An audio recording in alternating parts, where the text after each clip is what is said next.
मूळ बीडमध्ये राहणाऱ्या आदित्य मनसबदारचे 10वी पर्यंतचे शिक्षण बीडमधील स्वातंत्र्यवीर सावरकर विद्यालयामध्ये सेमी इंग्रजी माध्यमात झाले.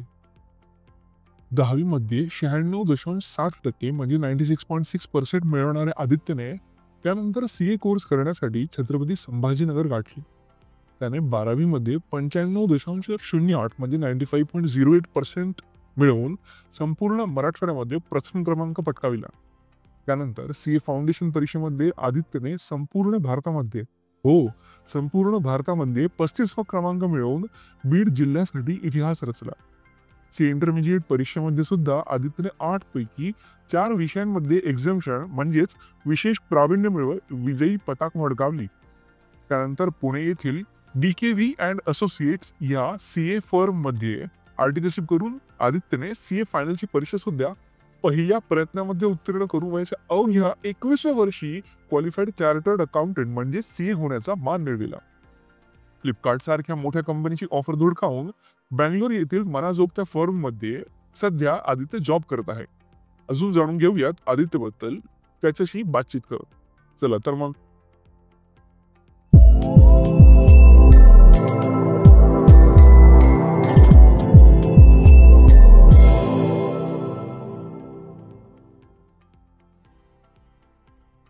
सीए परीक्षा खूप अवघड आहे असे म्हटले जाते. तुमचा अनुभव कसा राहिला? नमस्कार.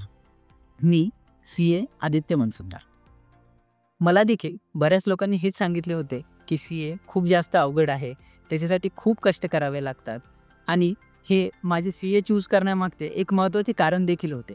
बट जसा जसा मी CAच्या वेगवेगळ्या परीक्षामध्ये उत्तीर्ण होत गेलो, त्याच्या वेगवेगळ्या विषयांचा अभ्यास करत गेलो, तसं मला समजलं की CA अवघड नाही आहे.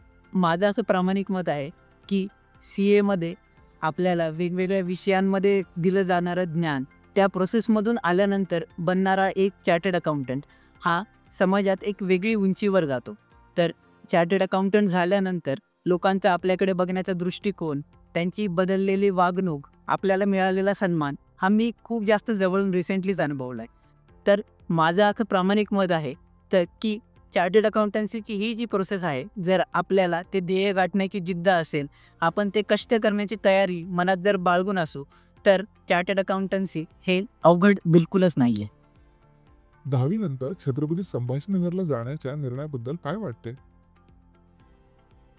छत्रपती संभाजीनगरला जाण्याचा निर्णय हा माझ्या जर्नीमध्ये माझ्या ग्राफला एक वेगळीच उंची देऊन गेला. त्या निर्णयाशिवाय आज मी आपल्यासोबत येथे बोलू शकत असतो का नसतो हे मी पूर्ण खात्रीनिशी सांगू शकत नाही. बट तिथे जाण्याने 2 पॅरामीटर्सवर नक्कीच बदल झाले. पहिला मुद्दा म्हणजे आपण घराबाहेर राहतो, त्यामुळे आपण आपल्या गोष्टी इंडिपेंडेंटली हँडल करतो. आपल्याला आपल्या स्वभावगुणांची माहिती होते, आपण कुठे कमी आहोत, आपण कुठे बदल करायला पाहिजे, या गोष्टीची माहिती आपल्याला घेता येते.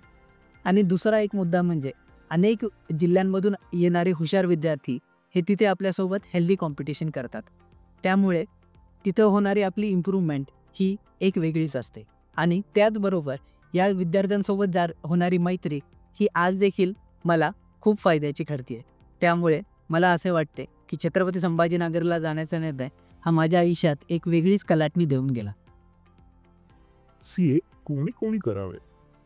2016-17 मध्ये झालेल्या UPIच्या डिजिटल क्रांतीनंतर भारतातील सर्वच जनमानसात फायनान्शियल लिटरसीची एक उत्सुकता निर्माण झाली. SIP करावी का? करावी तर किती रुपयांची करावी? त्याचबरोबर आपण गोल्डमध्ये इन्व्हेस्ट करावे का शेअर्समध्ये इन्व्हेस्ट करावे किंवा कुठल्या कंपन्यांचे शेअर्स घ्यावे, त्याच्यामधून आपल्याला किती परतावे भेटणार? जर घर घ्यायचे असेल तर आपण घर विकत घ्यावे का रेंटवर राहावे? या सगळ्या गोष्टी ज्या ठिकाणी फॉर्मली शिकवल्या जात असतील त्याचे शिक्षण विद्यार्थ्यांनी का घेऊ नये?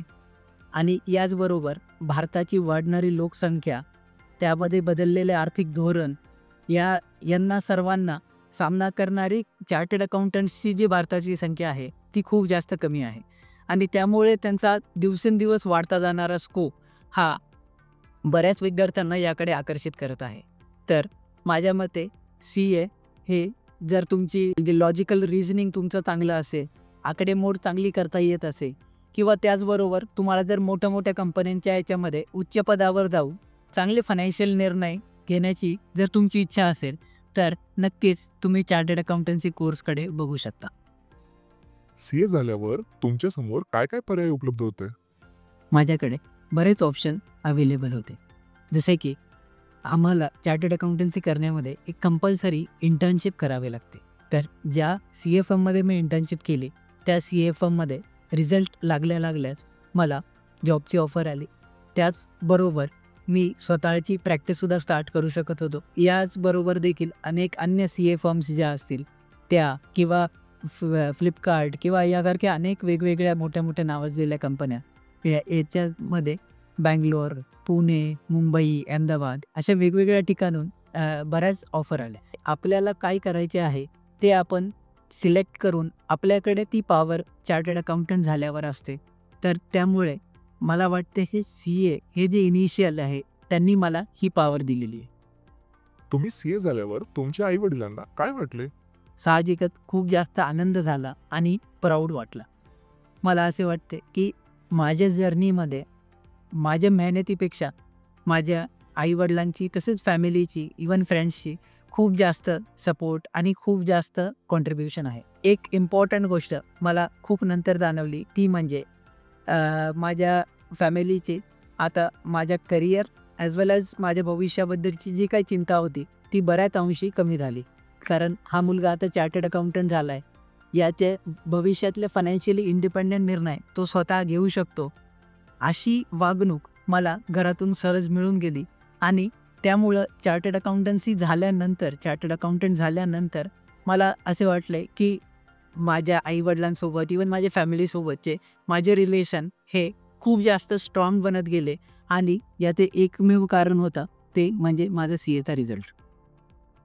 सध्या 10वी मध्ये असणाऱ्या विद्यार्थ्यांना पुढील शिक्षणाबद्दल तुमचा काय सल्ला असेल? सर्वप्रथम सर्व 10वीला असणाऱ्या विद्यार्थ्यांना त्यांच्या येणाऱ्या बोर्ड परीक्षेसाठी बेस्ट ऑफ लक. खूप चांगला अभ्यास करा, चांगले मार्क मिळवा. बट यासोबतच अभ्यास करताना आपण 10वी नंतर कुठली स्ट्रीम चूज करणार, आपण कुठला करिअर पाथ निवडणार हे सुद्धा आपल्या मनामध्ये घुळणे खूप जास्त इम्पॉर्टंट आहे.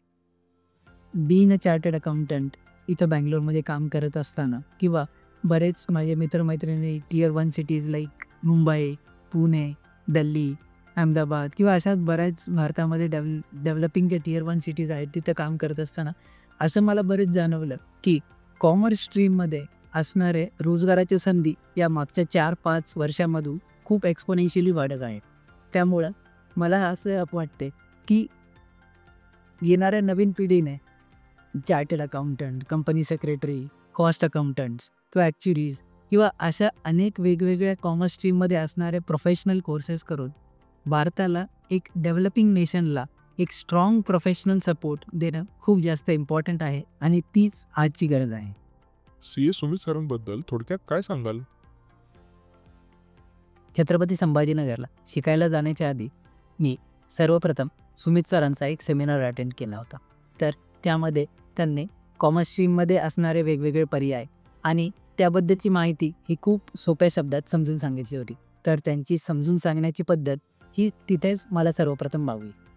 त्यानंतर मी जेव्हा क्लास जॉईन केला तर त्यांची शिकवण्याची पद्धत, एखाद्या गोष्टीमध्ये असलेले त्यामागचे लॉजिक, त्याचे एक्सप्लेनेशन आणि त्याचबरोबर एक्झाम्सच्या टाईममध्ये वापरले जाणारे शॉर्टकट ह्या सगळ्या गोष्टींचा त्यांनी एक सर्वांगीण अभ्यास आमच्याकडून करून घेतला होता. त्यामुळे कधीच शिकण्यामध्ये बोर किंवा कंटाळवाणे असे मला वाटले नाही.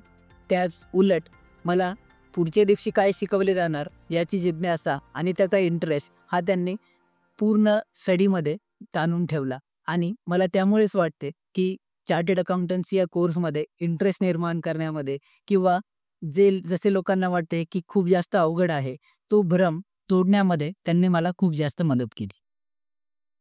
कॅटलिस्ट बद्दल काय सांगाल? सर्वप्रथम मी कॅटलिस्टचे धन्यवाद मानू इच्छितो ते 2 कारणांसाठी.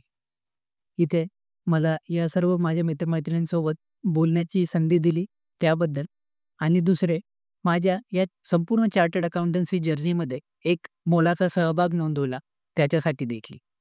तर कॅटलिस्टमध्ये असणाऱ्या अभ्यासाची सुयोग्य नियोजन, तिथे असणारे हायली क्वालिफाईड, एक्सपिरियन्स, त्याचबरोबर हेल्प मी टीचर्स, तिथे वेळोवेळी होत जाणाऱ्या एक्झाम्स, तसेच सुमित सरांचे प्रत्येक विद्यार्थ्याकडे असणारे एक पर्सनलाइज लक्ष आणि या सगळ्यांसोबतच तिथे ठेवले जाणारे खेळीमेळीचे वातावरण.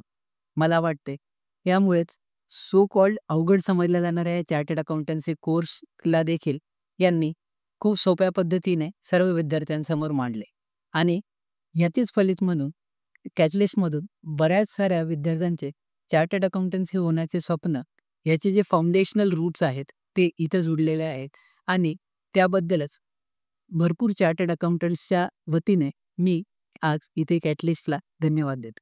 थँक्यू.